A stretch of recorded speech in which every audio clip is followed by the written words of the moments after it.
আসসালামু আলাইকুম। আশা করি সবাই ভালো আছেন। অনেক ব্যস্ততার মধ্য দিয়ে আজকে কোয়েল পাখিগুলোকে মাছায় তুলে দিলাম। হঠাৎ করে এই সিদ্ধান্ত কেন নিয়েছি সেটাই আপনাদেরকে এই ভিডিওর মাধ্যমে জানাবো।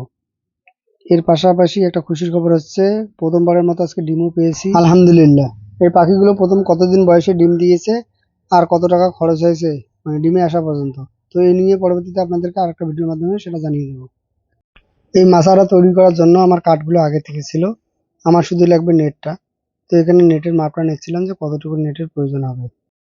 এরপর চলে আসি রাজমিস্ত্রির কাছে। তো এখানে আমি রাজমিস্ত্রিকে লাগিয়েছি রং করার জন্য। প্রথমে আমি একটু নিজে রং করে দেখলাম যে এটা দিয়ে কেমন হয়। মূলত ঘরটাতে মানে মুরগির বাচ্চা ব্রুডিং করব, তো সেই হিসেবে প্রথমে ঘরটাকেও একটু রং করে নিলাম। তো সেখানে মিস্ত্রিকে সুন্দরভাবে সেটা বুঝিয়ে দিয়ে তো ওখান থেকে আবার চলে আসি কাঠ মিস্ত্রির এখানে। তো আমাকে বারবার এখানেও যেতে হচ্ছে, ওখানেও যেতে হচ্ছে। এর পাশাপাশি আমাকে নেটটাও নিয়ে আসতে হবে।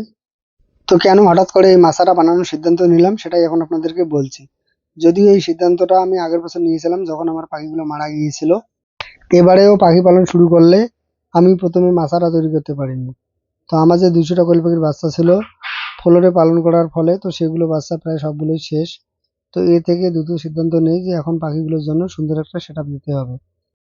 তো এই মাছার প্রথম দিনের কাজ হচ্ছে এতটুকু, মানে এখন যতটুকু কাজ দেখতে পাচ্ছেন। আর এখন যে কাজটা দেখতে পাচ্ছেন এটা হচ্ছে পরের দিনের কাজ। তো পরের দিন আমি রাজমিস্ত্রিকে ডেকেছি, যেহেতু এখানকার কিছু কাজ বাকি ছিল। মানে এর আগে আপনারা দেখেছিলেন কিছু হাঁস মারা গিয়েছিল, কিছু মুরগি মারা গিয়েছিল। তো এখানকার কাজটা যেন আমরা সুন্দরভাবে মানে তাড়াতাড়ি শেষ করতে পারি, তো এই উদ্দেশ্যে সবাইকে একসঙ্গে ডাকা। আর এখন যে ঘরটাতে রং হচ্ছে মূলত এখানে আমার দেশি মুরগির বাচ্চাগুলো ব্রুডিং হবে। 1 থেকে 2 দিনের মধ্যে হয়তো সেই বাচ্চাগুলো ফুটবে। আমি এবারে প্রথম থেকে শুরু করব, এই জন্য প্রথমে সেট আপগুলোকে সুন্দর করে নেব। তো আজকে দুপুরবেলা এই মাছার কাজটা কমপ্লিট হয়েছে। প্রথমে এখানকার অটো ডিঙ্কারটা সেট করে নিলাম, আর পাখিগুলো যেখানে আছে সেখানে আরেকটা মাচা তৈরি হবে। তো এই জন্য দ্রুত ওখানকার পাখিগুলোকে এনে এই মাচার ভিতরে রাখতে হবে। তবে আমার এটা জানা নেই যে মাচায় পাখি কিরকম হতে পারে, তবে আশা করি আলহামদুলিল্লাহ ভালো হওয়া লাগে। তো এই পাখি ধরতে এসে তো এখানে দেখলাম যে একটা পাখি ডিম পেড়ে রেখেছে, আর আজকে প্রথমে এই পাখিগুলো থেকে ডিম পেলাম।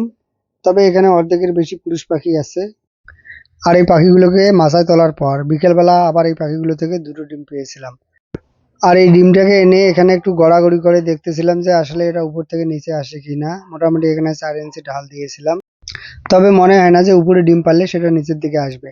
আর যদি নাও আসে তারপরেও অসুবিধা নাই, এখানে আমি দুটো দরজা বানিয়েছি যাতে সব জায়গার ডিম খুব সহজে সংগ্রহ করা যায়।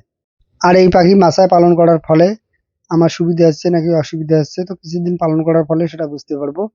অবশ্যই পরবর্তীতে আপনাদেরকে সেটা আর একটা ভিডিওর মাধ্যমে জানিয়ে দেবো। আমার এই নতুন সেটআপটা আপনাদের কেমন লেগেছে একটু কমেন্ট করে জানিয়ে দিতে পারেন। যদি ভালো লাগে একটা লাইক দিবেন। আসসালামু আলাইকুম।